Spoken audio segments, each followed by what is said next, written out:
Hello friends, आज हम net परीक्षा जो आज हुई है 6th to 8th वाली, तो उसकी हम मैथ्स के क्वेश्चन आज सॉल्व करते हैं।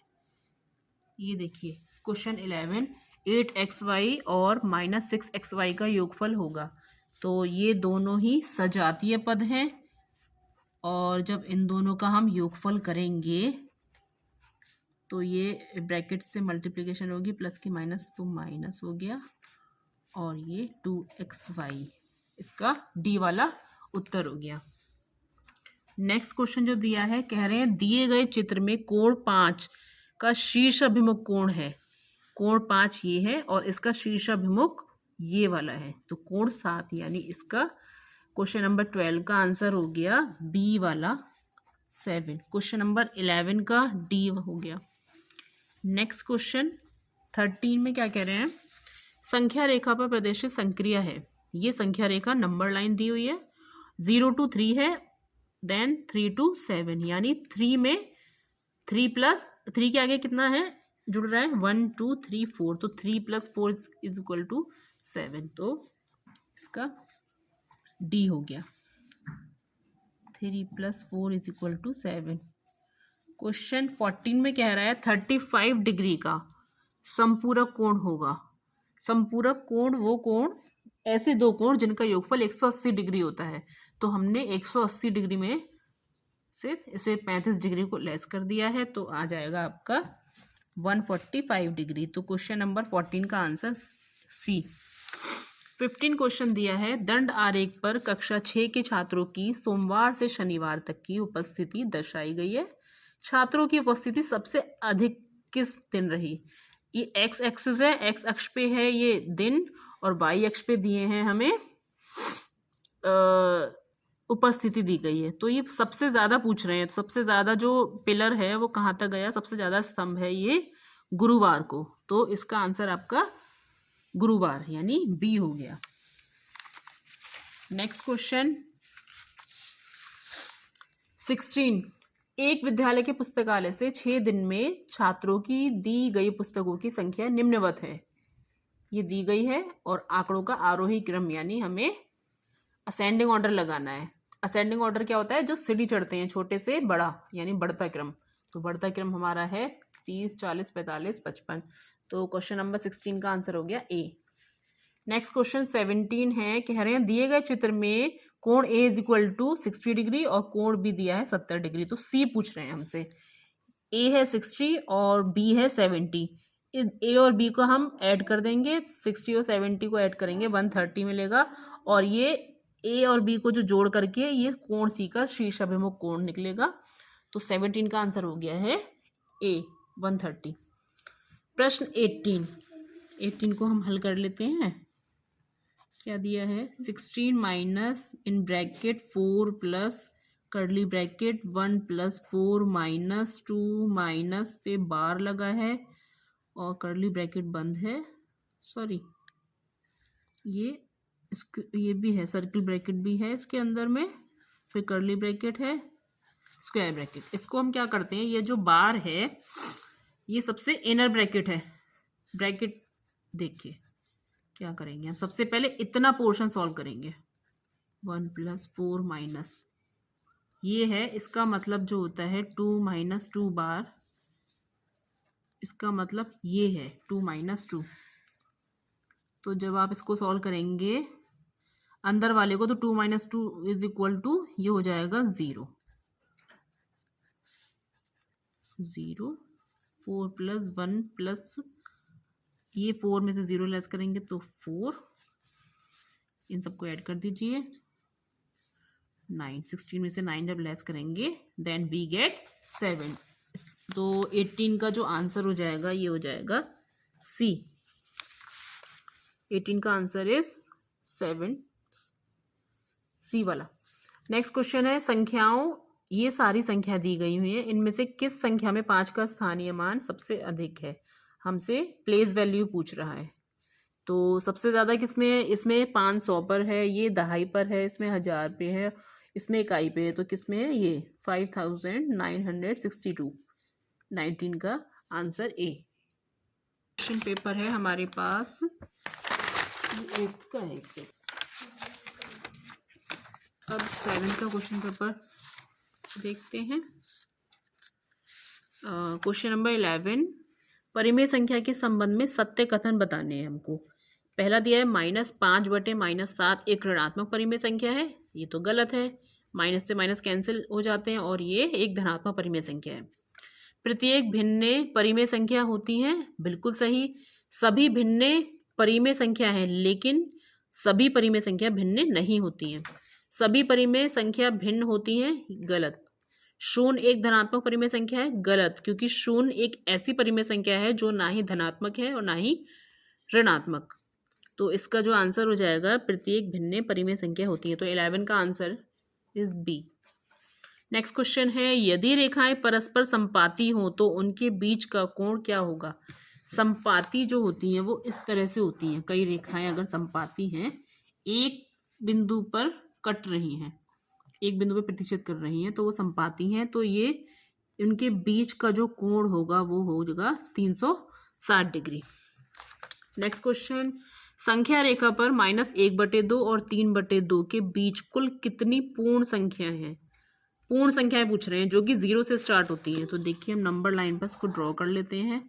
इधर 0 होगा, इधर 1 और इधर -1। -1/2 है जो बिल्कुल 0 to -1 के मिड में होगा। और इसी तरह से +1/2 को देखें तो 0 to 0 और 1 के मिड में होगा। इस 1 को हम 2/2 भी लिख सकते हैं। और 0 1/2, देन 2/2, देन नेक्स्ट क्या आएगा 3/2। तो हमसे उन्होंने पूछा है -1/2 और +3/2 के बीच में कितनी पूर्ण संख्याएं हैं। तो एक तो 0 आ रहा है हमारा और एक ये 1 आ रहा है। तो इस तरह से हमारे पास कितनी पूर्ण संख्याएं हैं, 2 पूर्ण संख्याएं। तो क्वेश्चन नंबर 3 का आंसर बी। नेक्स्ट क्वेश्चन है 14, क्या है 35 की पावर 7 इंटू 35 की power 16 divided by 35 to the power 12। तो क्या करते हैं हम, बोर्ड मास कहता है पहले डिवीज़न आएगा, तो पहले डिवीज़न वाला पोर्शन हम सॉल्व कर लेते हैं। हमको पता है जब आधार सेम होते हैं तो घातें घट जाती हैं, भाग में घातें घट जाती हैं। तो 6 - 12 35 की पावर 7 इंटू ये आ जाएगा हमारे पास इतना। और अब गुणा में घातें जुड़ जाती हैं, तो 35 की पावर 7 प्लस -6, माइनस की संख्या इसलिए हम ब्रैकेट में लिखेंगे। और ये हो जाएगा 7 - 6 इज इक्वल टू 35 की power 1। It means answer is 35। D वाला आंसर होगा हमारा। नेक्स्ट क्वेश्चन ये कह रहे हैं 16,384 को आधार 4 के घातीय संकेतन में लिखने पर इसका घातीय रूप होगा। देखिए इसको सॉल्व करते हैं, बहुत ही इजी है। घात चैप्टर तो वैसे भी बहुत इजी है।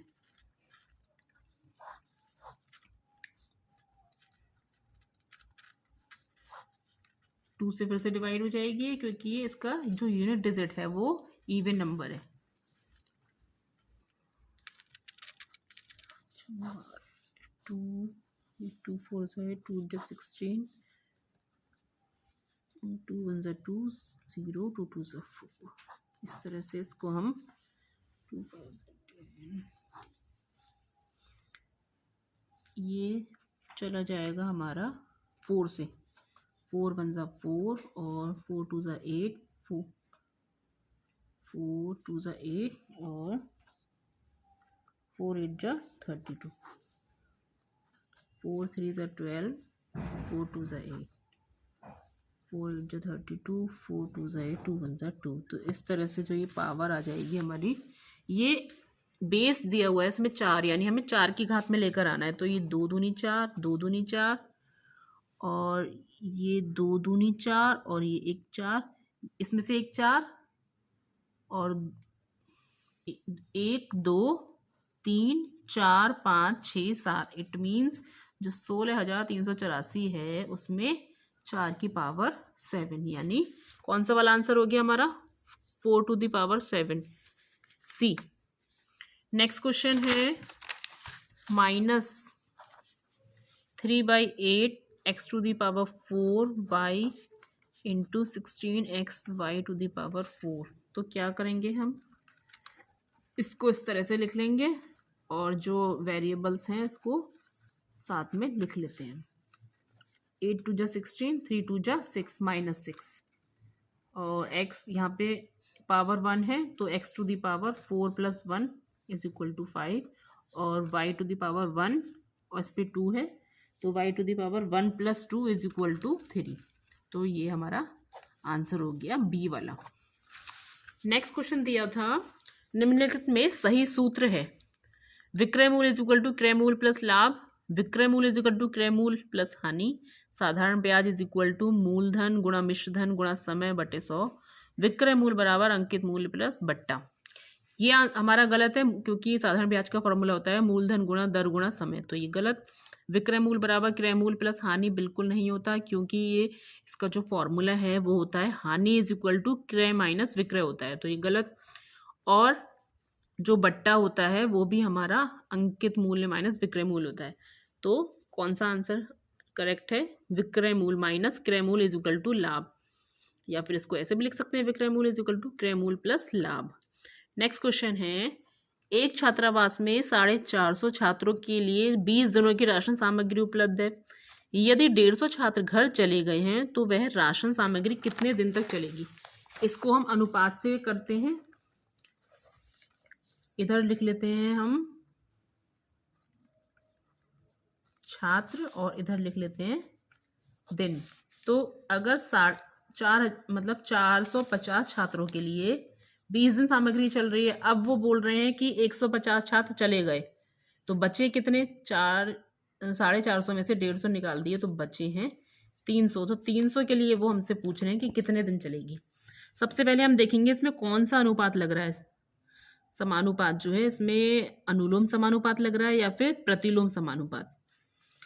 जब 450 बच्चे थे तो 20 दिन चल रही है, अब बच्चे कम हो गए तो ये ज़्यादा दिन चलेगी, यानी कम होने पर ज़्यादा हो रहा है, तो यहाँ पर प्रतिलोम समानुपात है। प्रतिलोम समानुपात में हम वेरिएबल्स पे डाउन करते हैं और फिर उसका अपोजिट कर देते हैं। ये देखिए इसको लिखते हैं ऐसे हैं x/20 = जहाँ पर एरो होता है उसको हम हेड मानते हैं ऊपर वाला 450/300। बस इसको सॉल्व कर देते हैं। ये डिवाइड कर रहा है, इधर मल्टीप्लिकेशन, इससे ये गया इससे ये गया, इसको 3 1 3 3 5 15 15 × 2 = 30। तो कौन सा आंसर आ गया हमारा 30 डेज, यानी 18 का सी वाला आंसर हो जाता है हमारा। नेक्स्ट क्वेश्चन दिया हुआ है मूलधन ₹3000 का 10% वार्षिक ब्याज की दर से 2 वर्ष के चक्रवृद्धि ब्याज और साधारण ब्याज का अंतर बताना है हमें। 19 प्रिंसिपल है हमको ₹3000 और जो दर दी है वो 10% है रेट, और जो टाइम दिया है वो है 2 साल। सबसे पहले हम क्या करते हैं, सिंपल इंटरेस्ट यानी साधारण ब्याज निकाल लेते हैं, PRT/100। इसको सॉल्व कर लेते हैं, 00 से कैंसिल, 2 3 जा 6, ये हो गया 600 रुपये साधारण ब्याज।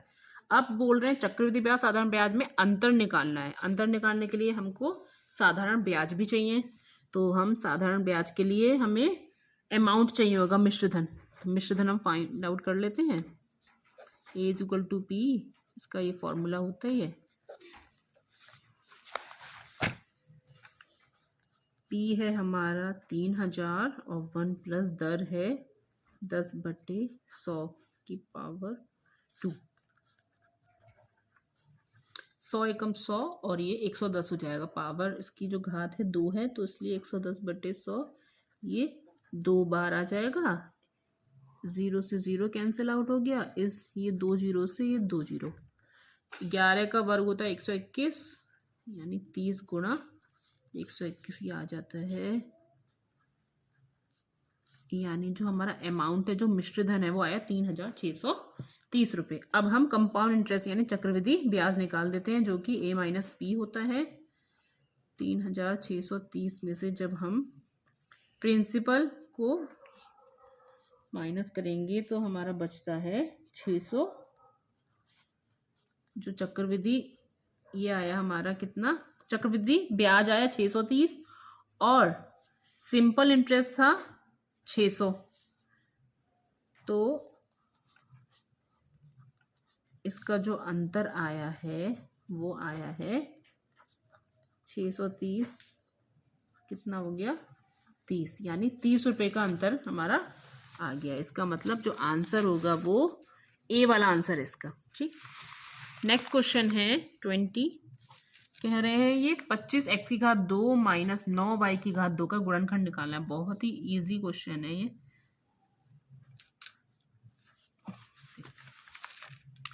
इसको हम होल स्क्वायर में कर देते हैं, 5x की होल घात 2, इसको भी 3y का होल स्क्वायर कर देंगे। हमको पता है ये जो सर्वसमीका होती है a⁻² minus b⁻² is equal to होती है, एक बार उन दोनों को जोड़ दिया जाता है और एक बार घटा दिया जाता है। ये इसी का ही रूप है, तो एक बार इसको हम जोड़ देंगे और एक बार इसको घटा देंगे। तो कौन सा वाला आंसर हो गया हमारा, B. B is correct answer. 8 का देखते हैं क्वेश्चन नंबर 11। कह रहे हैं परिमेय संख्या में योग का तत्समक अवयव होता है। मतलब शून्य, कि शून्य एक ऐसा है जो योग में अगर शून्य को जोड़ दिया जाए तो उस पर कोई जो दी गई संख्या उस पर कोई भी प्रभाव नहीं होगा। तो इस तरह से शून्य योग का तत्समक अवयव होता है। नेक्स्ट क्वेश्चन में छोटी से छोटी प्राकृतिक संख्या जिसे 4931 में जोड़ दें तो योगफल पूर्ण वर्ग बन जाए। देखिए इसको हम वर्गमूल विधि से करते हैं। इधर से हम पेयर बनाएंगे, 7 7 से 14। नेक्स्ट पेयर हम उतार लेंगे 31, इसका हम डबल करते हैं 1 टाइम। इसको अगर हम इसमें से लेस करते हैं तो हमारा आ जाएगा 110। अब जो गिवन नंबर है इसको ये बोल रहे हैं इतने में जोड़ दें। अगर हम इसमें जोड़ देते हैं तो हमको मिलेगा 504, और शायद ये जहाँ तक मुझे याद है ये 27 का वर्ग है।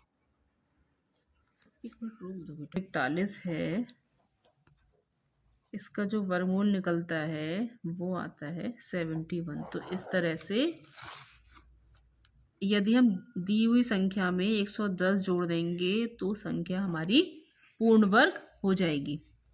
नेक्स्ट क्वेश्चन है एक विद्यालय की प्रत्येक कक्षा में घनाकार कूड़ादान रखा गया है जिसका आयतन इतना है। कूड़ेदान की एक भुजा निकालनी है। तो ये हमको पता ही है कि जो घन का आयतन होता है उसका फॉर्मूला होता है भुजा की घात 3। आयतन हमको दिया है 27,000 और हमको भुजा फाइंड आउट करनी है।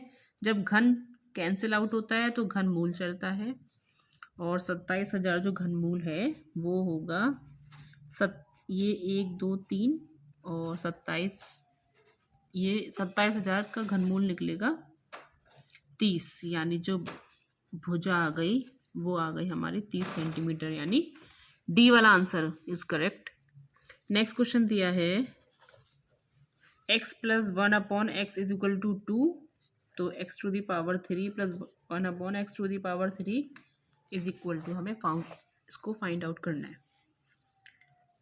हम जानते हैं कि हमारे पास ये सर्वसमीका होती है, ये, और तो हम जानते हैं सर्वसमीका होती है हमारे पास a⁻³ plus 1/a⁻³ is equal to a plus, ये जो सर्वसमीका होती है यहाँ माइनस होता है, उसमें 3 इंटू पहली संख्या गुणा दूसरी संख्या और इन ब्रैकेट उन दोनों का योगफल, इस पे घात 3 है।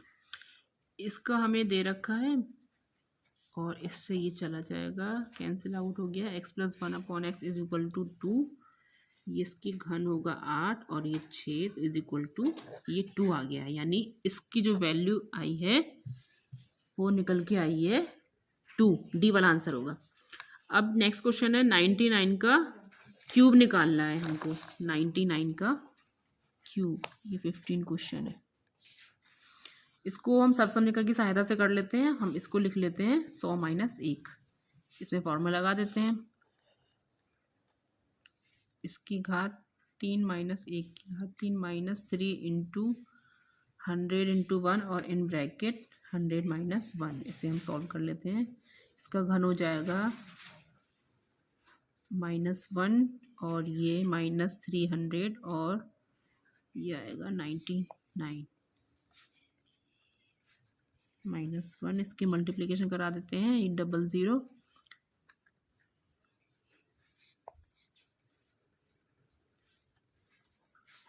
ये हो जाएगा माइनस, दोनों ऐड हो जाएंगे 701। इसको जब हम सब्ट्रैक्ट करेंगे तो हमारा ये आ जाएगा 9,70,299, यानी सी वाला आंसर 15 का जो आंसर है वो सी करेक्ट है। नेक्स्ट क्वेश्चन जो है वो a + b = 13 और ab = 12। तो a और b की वैल्यू फाइंड आउट कर रहा है। हम इससे जो ऑप्शंस दिए हैं इससे भी निकाल सकते हैं। ये सारी वैल्यू आप पुट करके देख लो, अगर इसमें सेटिस्फाई कर रही है तब ये आंसर ठीक होगा। ये देखिए a = 12, b = 1, इसमें हम पुट करते हैं। अगर a = 12, b = 1, then we get 13 and here is also we get 12। 12 into 1 = 12। तो इसका आंसर हो गया डी। नेक्स्ट क्वेश्चन है 17। बोलते हैं एक ठोस धात्विक घन के कोर की लंबाई क्या होगी जिसे पिघलाकर 3 सेंटीमीटर, 4 सेंटीमीटर, 5 सेंटीमीटर कोर की 3 ठोस घन बनाए जा सकते हैं। देखिए इस तरह के क्वेश्चन, जब ये एक ठोस धात्विक घन है उसको क्या करेंगे, पिघलाकर बनाई जा रही है। तो जो पिघलाकर के बनाई जा रही है इसको, इसके घन हम निकाल देंगे। 3 की घात 3 + 4 की घात 3 + 5 की घात 3, ये निकल के आ जाएगा ठोस धात्विक का घन। मान लेते हैं वो x है। इसका हो जाएगा 27, 64 और 125। इन सबको ऐड कर लेते हैं, आ जाएगा हमारा 16, 516। क्यूब हटेगा, क्यूब रूट चढ़ेगा और 516 जो क्यूब है वो है 6 का। तो जो भुजा आ गई हमारी वो आ गई 6 सेंटीमीटर। बी वाला इसका आंसर हो गया। नेक्स्ट क्वेश्चन 18 में कह रहे हैं हमसे, यदि 3 सेब और 4 केले, 3 एप्पल और 4 बनाना कितने के हैं, 35 के। तो कह रहे हैं अगर 12 एप्पल और 16 केले, 16 बनाना पूछ रहा है, वो कितने के होंगे। देखिए यहाँ पर हम कुछ कॉमन आ रहा है, कॉमन ले लेते हैं।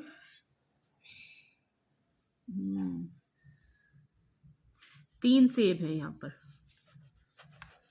3 एप्पल दिए हैं, इसमें इधर कॉमन ले लिया हमने 4, तो यहाँ मिलेगा 3a + 4b। ये हमको गिवन है, इसकी वैल्यू रख देते हैं तो कितना आ जाएगा 140। ए वाला इसका आंसर आ जाता है। नेक्स्ट क्वेश्चन, एक ही रेखा पर 2 लंब रेखाएं परस्पर समान है। देखिए एक ही रेखा पर 2 लंब रेखाएं परस्पर होती हैं, क्या होती हैं। ये रेखा है, इस पर अगर मैं 2 लंब रेखाएं रख देती हूँ तो ये इसके समांतर होगी हमेशा। तो इसका डी वाला आंसर हो गया। नेक्स्ट क्वेश्चन है, दिए गए चित्र में यदि पी समांतर है क्यू के तो कोण 1 63 दिया है, तो कोण 2 कितना होगा, कोण 2 भी 63 होगा, क्योंकि ये इसके करस्पॉन्डेंस है, इसके एंगल ये वाला संगत कोण है ये, इसलिए आपस में बराबर होंगे। तो वीडियो कैसी लगी, क्वेश्चंस आपको समझ में आए या नहीं, कमेंट सेक्शन में आप ज़रूर बताइएगा। धन्यवाद।